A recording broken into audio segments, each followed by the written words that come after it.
आए के छ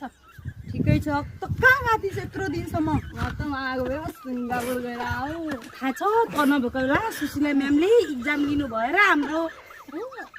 म त के भन्ने त होइन मलाई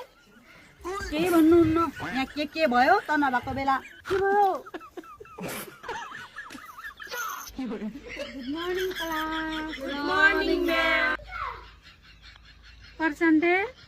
इक्जाम कस्तो गरिस् त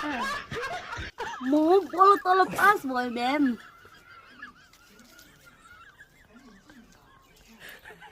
केपी इक्जाम कस्तो गरिस् त साह्रै गाह्रो थियो नि म्याम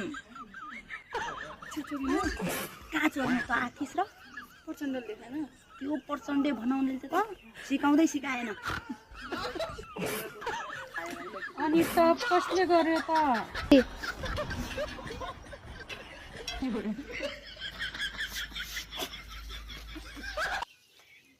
जो फेल भए आउट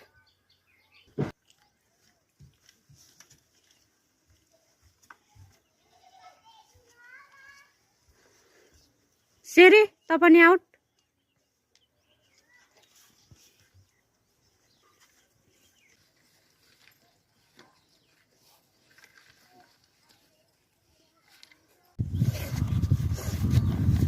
रुक रुक रुक रुक के भयो त्यो छ नि गजेडी त्यो त्यसलाई पहिलो बनायो के हुन्न के छोडिदियो मेरो बुढी छ त म मिलाइहाल्छु त्यो प्रचण्डे पनि छ नि त्योसँग मिल्यो प्रचण्डे धोकेबाज हौ तिमी धोकेबाज हौ